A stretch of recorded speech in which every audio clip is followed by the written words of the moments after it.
All right, so Connor Beebe, an industrial designer. I graduated here in 2012, and I just graduated from Wentworth in August. And I currently work at Converse, right in the city. So, what is industrial design? Industrial design is the professional service of creating products and systems that optimize function, value, and appearance for the mutual benefit of the user and manufacturer. But when I was with you guys, when I was here, I had literally no idea what ID was. But I did have a strong interest in a few things that ideally apply to what I do today. Those being shoes, fashion, photography, and sports. Things I still hold dearly, but they brought me to where I am today. And most importantly, I wanted to learn how things worked and how they were created, things meaning people and products. So I wanted to dissect really like the human consumerism and things in that sense, not just the product itself. And in the end, I still do want to create things for people. So how could I combine all these interests into one? So when I was, I think, a sophomore here, I did job shadow day at New Balance, and right when I went into that environment, I was sold, and pretty much that's where I wanted to work from the day I went in there. Luckily, I got an internship there when I was a sophomore in college, so it actually worked out. But when I went in there, that's when I truly learned what industrial design was, and that's when I chose to go to Wentworth to study industrial design. There's a couple around here, Mass Art, Wentworth, RISD in Rhode Island, things I all apply to, but Wentworth kind of fit my criteria a little more so. In 2011, which is when I was like a junior in high school, I just said to myself, I'm going to be a footwear designer. And once I got to school, I realized there was a lot of cool shit I could do.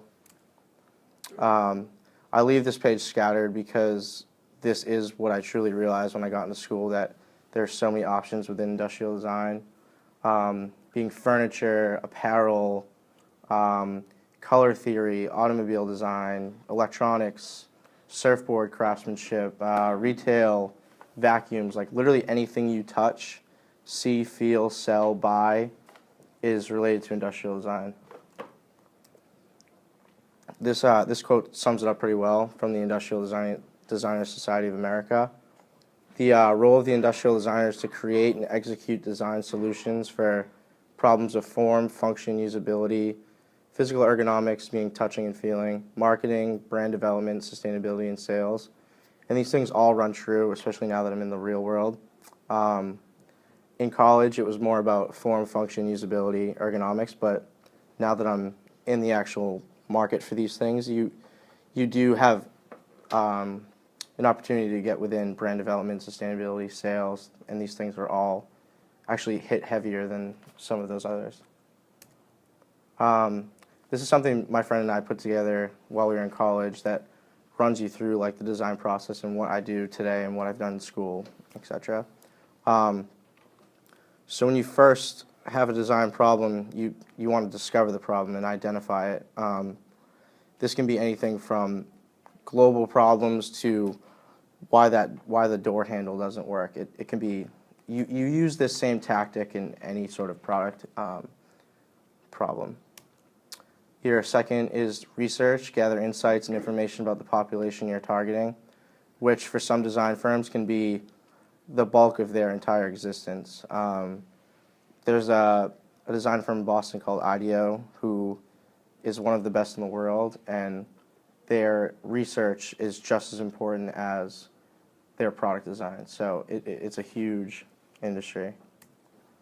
Brainstorm, think about and sketch possible ideas and concepts that could address the opportunity or problem. These being, they don't have to be the beautiful sketches you see online. They can be things as simple as, they call it the napkin sketch, when you're at a bar and you have an idea pop in your head. Iteration, which is after this concept building, where you build out or test those concepts and possible solutions to see if they're successful in solving the problem. So I have a couple things I can show you guys regarding the iteration process, but iterations is like the bulk of your testing, similar to like what you do in bio. refinement, test and tweak the details of the most successful concept. So something I still do at work today is you're given a brief and you come up with as many ideas as humanly possible. Like, no such thing as a bad idea. Let it rip, and then refine. You're going to funnel these projects into one and hopefully get the best idea. But a lot of this comes through collaboration, especially. Prototype, create a functional model of the chosen direction and test it again. So that still rings true. In school, it was heavy building. Like, I made a dumb amount of iterations just to get to that final prototype. And then deliver. So you're going to present your final design direction with a document, process, and analysis. So I would typically do something like this, have my entire process to run through to make all my assumptions ring true. This is a sketch that my teachers have used forever, so this kind of just explains the design process pretty well. So what I planned, ideally, you think it's going to be a linear shot, but what happened, it's just ups and downs, ups and downs. Like, I've had weeks where you're cruising and then slumps. It's just like anything. It's like sports, etc.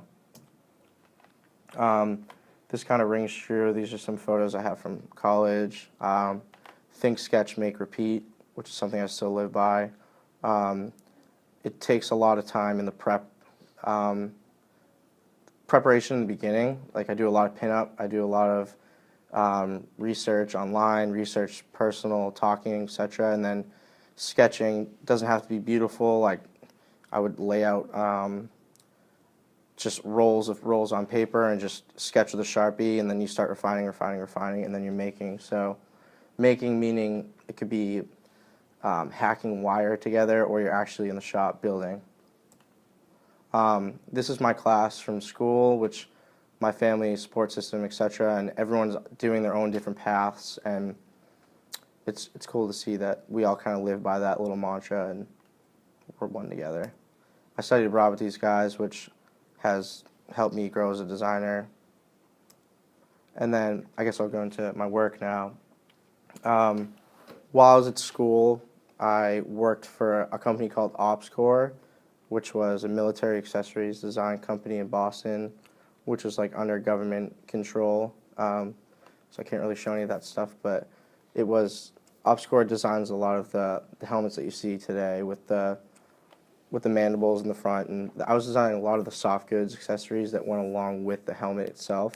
From there, I worked at New Balance Running, where I was a materials and innovation designer, and that was one of the shoes I worked on while I was there. Materials and innovation was something I never thought I would be a part of, but it's kind of what keeps the shoe industry going, and I'm glad I learned that before I went to footwear design. Then I went and moved to Long Beach, California, and worked for New Balance Numeric, which is New Balance's skate shoes. And I was one of 2 designers there, which is a really small team under the lifestyle brand. Met a lot of cool people, learned a lot. It was good. And then even now, I'm still freelancing for Velcro, which is based in New Hampshire. They're kind of rebranding and rebuilding their company right now. So before they were just selling Velcro, now they want to become a brand and put their name on everything, essentially. And today I'm working at Converse on the branding team. I'm actually not doing footwear design. I'm more on the conceptual creative vision team. Anything from retail to the global campaigns that you see on Instagram and whatever. So that's a small team of like 15 people in Boston, and we're kind of just like, I guess they call it like the creative kitchen, which I never thought I would. That was like my goal to work there in a couple of years, so I'm pretty happy I'm there now. I can run you guys through some of my work that I've done in school and in professional. I guess I'll start from the beginning. This is a project from sophomore year. So freshman year was a lot of the design basics, which I assume you guys will learn about a little bit in this class. Anything from black and white compositions to line drawings to wireframe, like very simple learning color theory. And at the time it seemed a little daunting, but it all applied to what I do even today. So this project was called, it was a bath toy. We were designing for like a 2 to 4-year-old. This was like my first project where I utilized the entire design process. We did a lot of research. I'll run through it. Trying to get this full screen. So in every project, you give yourself a user, or you're briefed a user, or you find a user that you want to design for. It makes your life a lot easier. And then I posed myself a question for each project. So in this case, it was, why does bath time have to be such a drag? You can relate this back to yourself. You're not designing for yourself, but these past experiences can come into play. So in here, we had printouts of ourselves to give us scale, ergonomics, etc. And then you have emotions where we had to run through where your kid you wanted to see where your kid fell in the emotion scale. Because some kids did educational, some kids did like crazy fun. So mine was produce splash in the tub through push, spin, sit. So this is like what I was talking about earlier. You come up with these multiple concepts and then you start funneling. So I chose sit from this one. My intent was to make bath time the funnest experience possible. Sketch ideation, a lot of sketches, not really beautiful sketches, but getting it to a point where I can start finessing the details through sketching, which in ID, sketching is your moneymaker. It's what people want to hire you for, essentially. While sketching, it was time to make, so throughout this entire process, I was making these obnoxious, huge blue foam models that I was sitting on and getting the ergonomics and etc. So made a lot of models. I can't explain how much time this took, but it was all worth it in the end, for sure. This shows like the evolution of product, which is just a glimpse into what it takes to make a final product. This is like my workspace, just figuring it out. Like it doesn't have to be beautiful as long as you get to that final product that you're looking for. So I got to test the scale on the user that I was designing for, which is huge. The build, so I actually had to build this thing. This is called wrench shape, which is similar to a wood, but like a dense foam. So gluing up, lathing, carved a lot, started priming, which is a form of spray paint. And every night I took a photo after I was carving. It started like this gnarly block and started to take form after like maybe a week and a half. And that was my final design. And pretty happy with that, for sure. A lot of man hours and blood, sweat. It was pretty gnarly. And that's it in the final. And then, like I was talking about, the final presentation, you really want to showcase how this thing works. So it was with a simple rock back, rock forward, it induces splash. So this wasn't a functional model. It was more of a scale and aesthetic model. But I did have the final testing to prove that this thing actually worked, which kind of brought this whole thing full circle, which was exciting. I can show you more recent stuff. So this is a lamp I designed as a senior about a year ago from now. So I took a furniture class my senior year, which was really catered to whatever you wanted to do. When beforehand it was everyone was on the same page, but as you grow up, you have more leeway and you design really what you want to your style. So I posed the question, how can I bring contrast in the modern apartment through colors, material, finish with a minimalistic approach and thinking about the environment the entire time. So I gave myself a color palette, I gave myself a material palette, and I gave myself a finish that I was looking for.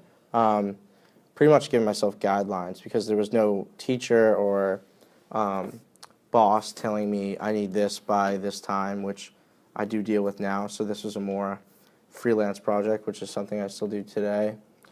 It started just like this, like on a whiteboard, kind of really crappy sketch, but got my idea out there, and I started running with that.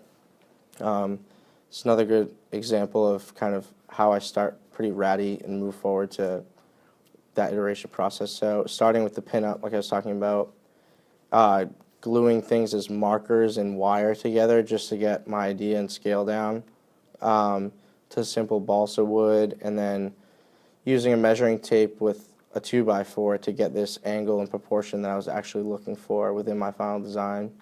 And then I just started making and getting closer and closer as I went.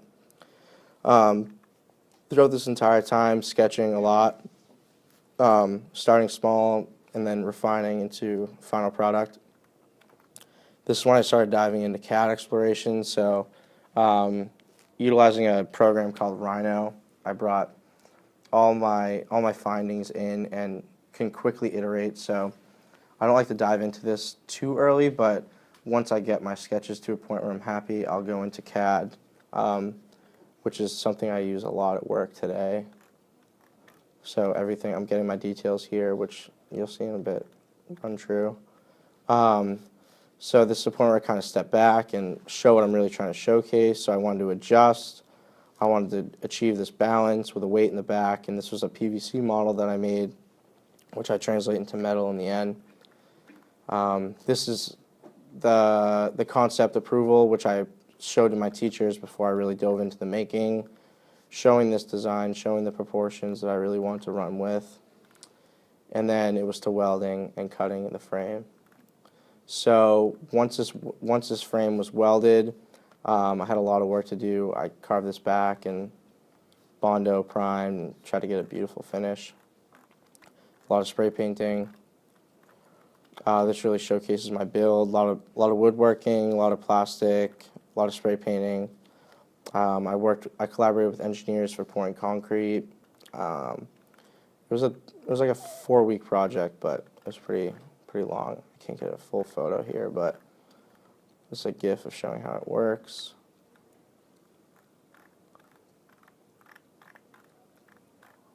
This is shot in our studio, which is something we all have to do, is to get these final product shots to really convey what you're trying to do. This is the light in its environment. And then I can show you a video of the build itself. This is something I put together at majority of the end of my projects to just kind of take a step back and realize the process I went through.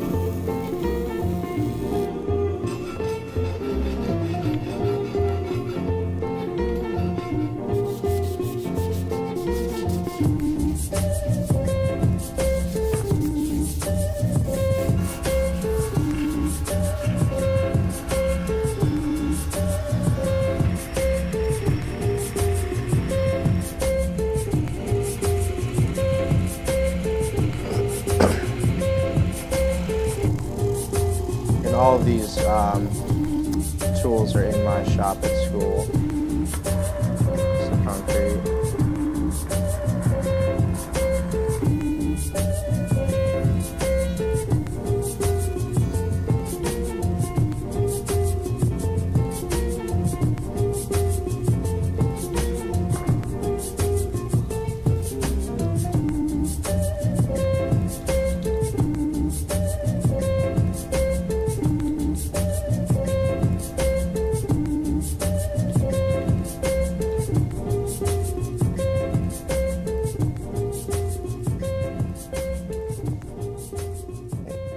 Minute 30 to showcase that entire project. I can show you, this is probably my most, I have product that I can show you that goes along with this. So this was a shoe I designed while I was at New Balance in California. My design intent was to, well, this was briefed to me from my product manager, to create a shoe that's designed for simplicity. Shoe still had to embody core skate with a modern streetwear aesthetic. So a lot of the stuff they were designing beforehand was heavy skate without the lifestyle that New Balance embodied beforehand. It's a 3-month project. So this was my intent here, was to bridge the gap between streetwear and skate. This is actually Stickney from Wakefield. So the wants were a lifestyle shoe with a skate feel, minimalistic colorway, subtle details, and the needs being the skate function with a durable toe, cushion tongue, etc. So I give myself these considerations that I want to put within my design, being durability, classic style, performance, detail, street style, minimal, aesthetic. So I give myself some guidelines that I want to design around. Make an inspiration page is something I brief to my boss before I dive in. I mean, they're investing time and money in you. They want to. They're keeping an eye on you, and they want to have you fit the bill that they want you to design for. So I present this in the beginning of the inspiration, and they pick and choose, like, this is the vibe we're going for, like, so it works out. So this is another thing that you're collabing with your boss or your teacher. So a lot of sketches. This was the biggest chunk of my design process, especially within footwear. It's the cheapest way to essentially design footwear, and it's heavily used in the footwear industry. This is called a tape-up, which is something footwear designers use to give shape and have actually something tangible in your hands. So I did a lot of iterations here where I was picking and choosing proportions, looking at my design language, seeing really what I wanted to do. So this is when I kept getting closer, working with different shoes to get the curves I wanted, etc. And this is the first proto that I got back, which I actually have here.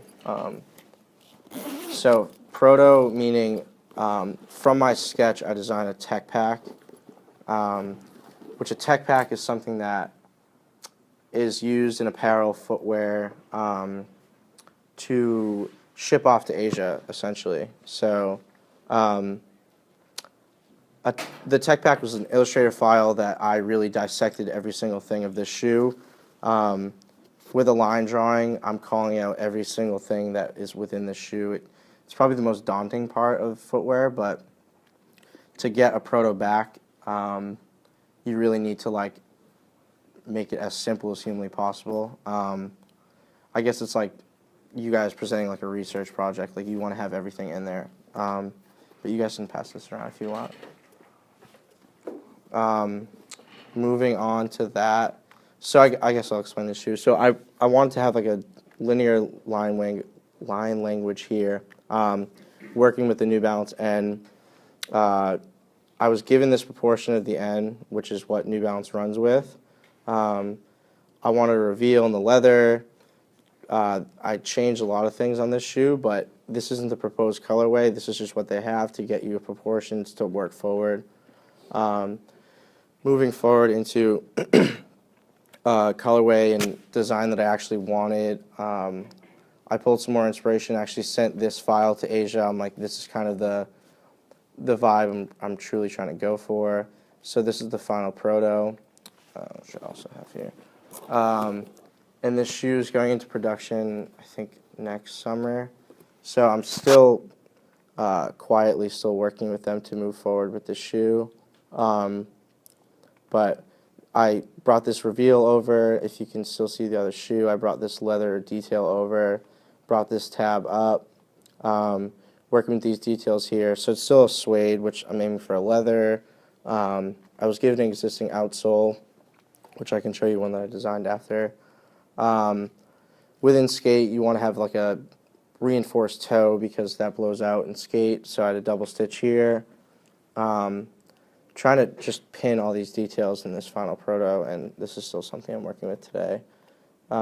These photos kind of help it, give it some context, which is always important within product. I have the shoe here. So these printouts you see here, before they have to open up a mold to get this stamp, they do a lot of printouts. It gives you scale. It gives you an idea of what you're doing, so that's what's back there as well. I can just talk through the shoes while I'm here. So this is one of the tape-ups I had that helped me find out these designs within these shoes. This is an existing shoe, so I took a lot of these dimensions because it had what I wanted. And the nice thing about a tape-up is if you mess up, you just peel it right off and you just keep taping over. So I just kept taking photos and working with it, and this helped me get to where I wanted. These are, so I was talking about the outsole, which I was given. So I was given that outsole. And I had to design around that, so that was a restraint that I had. But for this shoe, there was a calling for a new outsole design for, I think, all of Asia while I was there. I know they're using it now, which is cool to see because this was a year ago. That's the other thing about footwear is you're designing out like a year and a half. So that shoe I designed last September probably won't be out till like 2018. And these actually just came out, which is exciting. So this is called the Brighton. This is the shoe that I was working with. They had a calling for a new outsole design, which before was really simple. They were actually given it. There's no design to it. So I actually took mapping that was given to me from the skaters that they did testing on of where their largest wear was on the shoe. So they gave me like it almost looks like a map, and they have all the stress points on the bottom of the outsole that show where they were landing, where they were tearing away the rubber, etc. So where these colors are denser rubber to allow for the wear to not happen as quickly as this rubber. So these are like the high dominant spots of where that could happen here as well. So I was sketching, I wasn't just sketching one, I was sketching the pair because you do look at them as one, so they actually work off each other. This is actually a cool project to work on. I started sketching like pretty just on a piece of paper, and then started refining and actually turned this into a CAD file, which is something you guys are working on. So I extruded this out and sent it to Asia, and they sent back like a 3D print essentially of this entire chunk that you ditch the upper, just the outsole. So with that, I could like use my caliper, which is like a form of measuring, and really pin what I wanted within this outsole. So these are actually shoes that are on market. This is actually a functional outsole, but before I was getting ones that were just like aesthetic looking, but these actually are real shoes.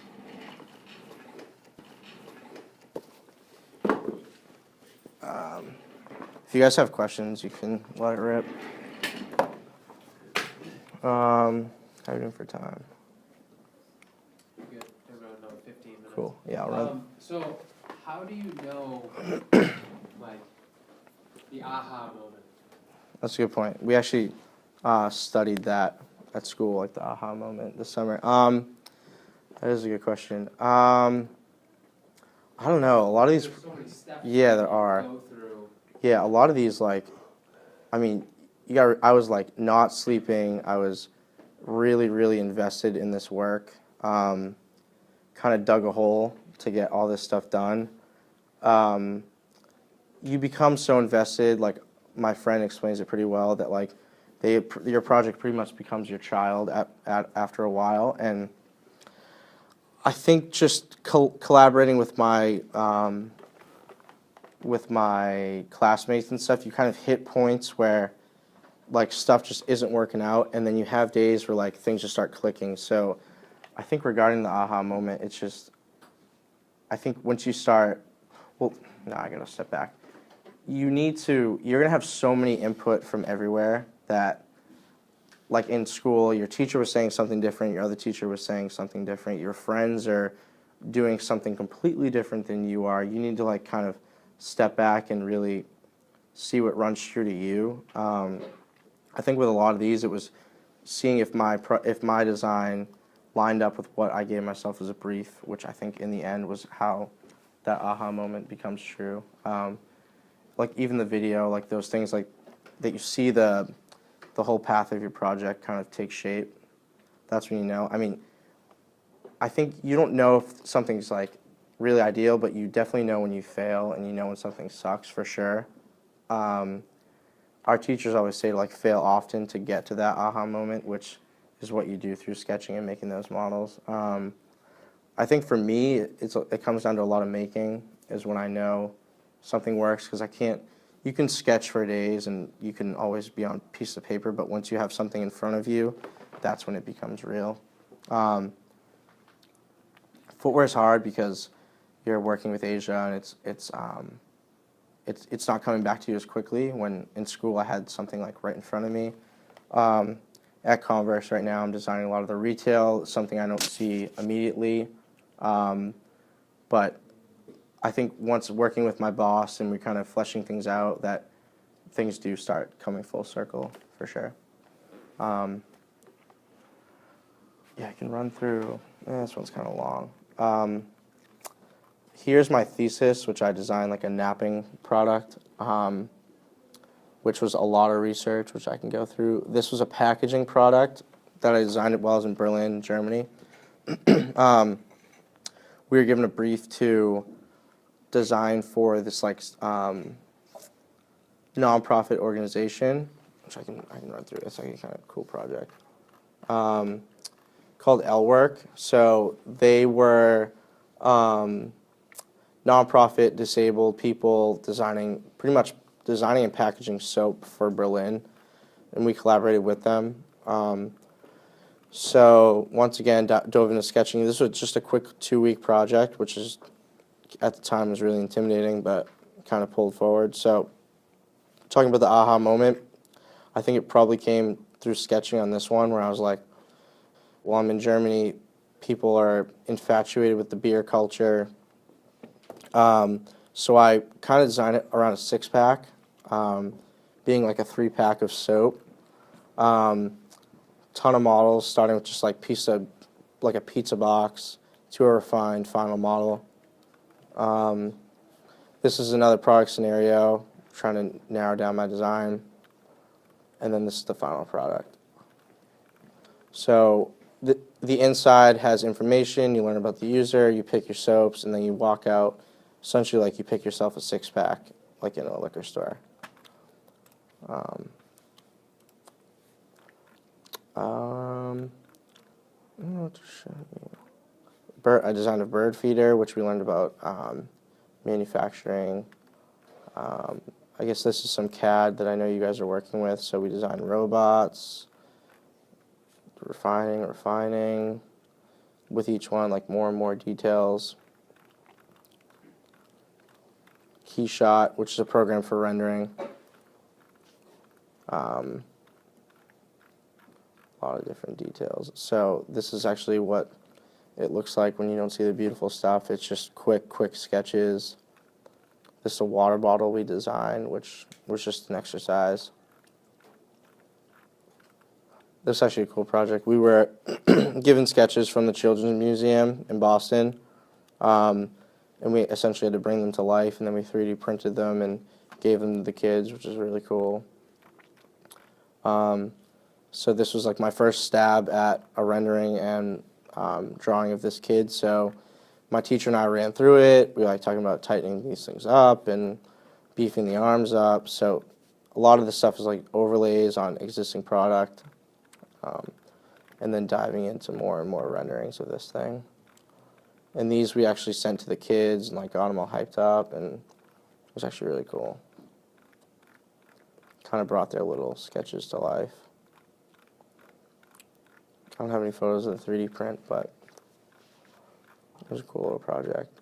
Crappy watch. This is like an iPhone case we designed, which is like a really quick exercise.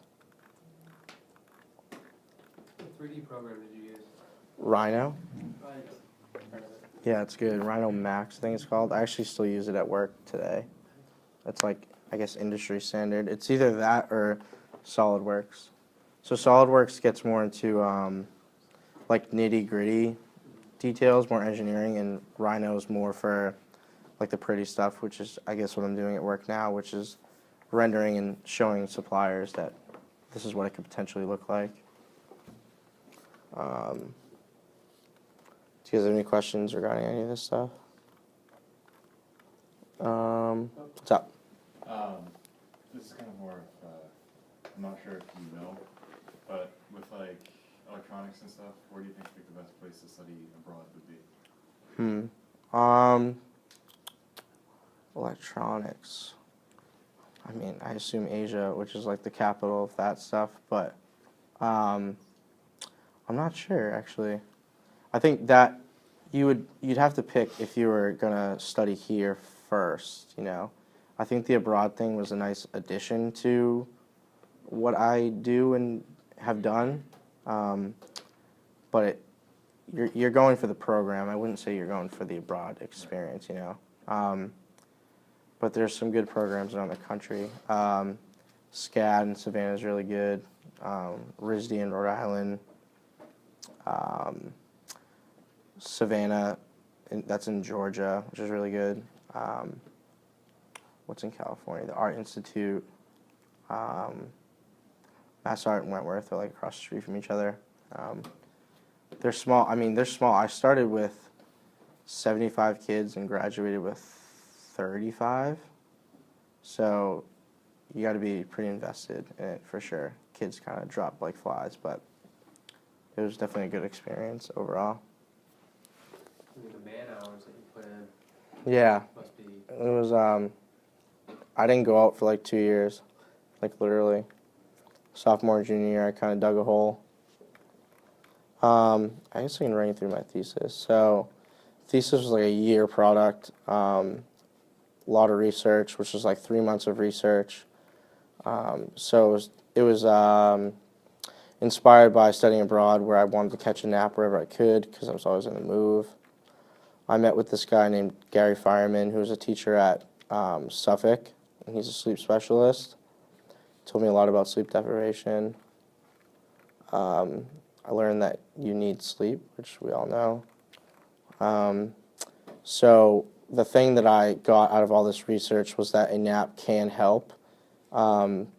We are all sleep deprived, pretty much as Americans, so I wanted to design a product that could become a part of your day and help you nap easier. So this is kind of some of the scenarios that I was designing around, whether it's on your desk, outside, in like an airport. I talked to some people at Google to really find how they value the nap, because the corporate world actually today does value the nap, which is funny. Like at New Balance, they had designated napping rooms for people just to catch a quick nap during the day. Google actually has nap pods in their offices in Cambridge.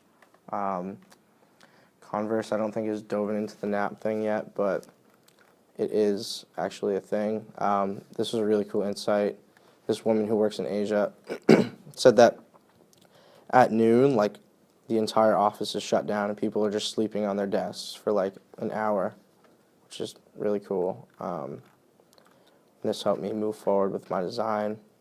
So this is called the product matrix, where you have 4 categories that you map out, being portability and stationary and repurposing and dedicated. So this helps you find where you want your product to stand, which is really important. Stationary being things that like can't move, like the nap pod, and repurposing being like someone's shoulder or a cardboard box. So why we stuck with these products for on the go? People using jackets, people using hats and pillows, those things you can't carry around. So I had to design around some barriers, which every design project has, being health and hygiene, time management, safety, comfort. So I wanted to work around these things. My big 3 was comfort, cleanliness, and everyday carry. My goal was to make this an essential. I say this a lot, but the goals are things that kind of keep you on track throughout. You kind of give yourself guidelines in the beginning to keep you on track for sure. So define where your product's actually going to be used, and then how. So this is before I designed literally anything. I had to really tackle all of these things. These are some photos from the factory in Asia and how people are actually sleeping. So I guess my product is more for the future of America, but it could be actually applied here. So this is the design phase 1. My big question, how can I make napping quicker and easier process? So essentially for 3 months, I was trying to figure out what this question was. So for an entire semester researching napping and stuff, you wanted to define a question that helped you design. So I guess 3 months led me to one sentence, but pretty interesting. My intended uses. This is a method of mapping out where I want it to be. It's not beautiful, but it makes sense. This is my first stab at a towel and the actual laptop case I have today. Pillows, figuring out. These are a ton of iterations that I made. Anything from a trash bag with foam in it to thing called blue foam, which is what's used to insulate like rooms and stuff that we actually use to build 3D models. This is my first prototype. Sketching. This is a 3D model I did in CAD that helped me define the aesthetic and actual size of the thing I was going to actually make. So I brought this CAD file into Illustrator and then laser cut a bunch of chunks and then vac formed this entire product as well. Vac forming being heating up plastic and sucking over form to get shape. So target market, colorways, something I do a lot in footwear, but this runs true to here. Branding exercise, which is something we didn't do a lot in school, but something I do a lot today. Trying to figure out where I want to brand. Not saying everything needs to be branded, but in this case I wanted it to be. Final products, this is the final napping product, I guess. I can show you this video.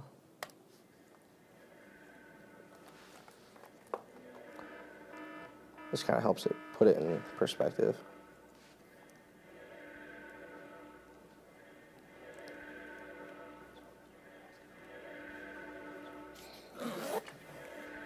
If you guys have any questions, feel free for sure.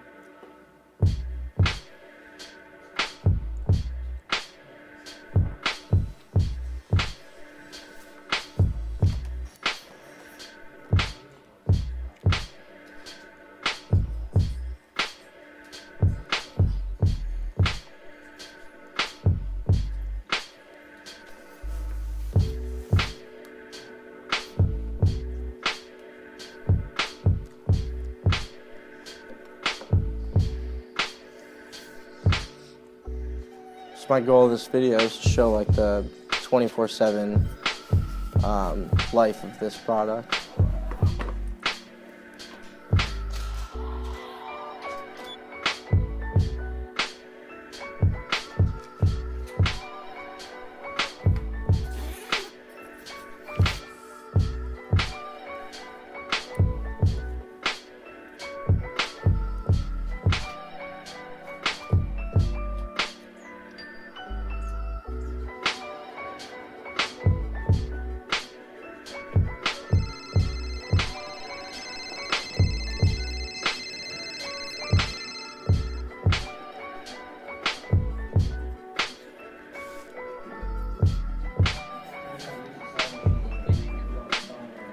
Yeah, true.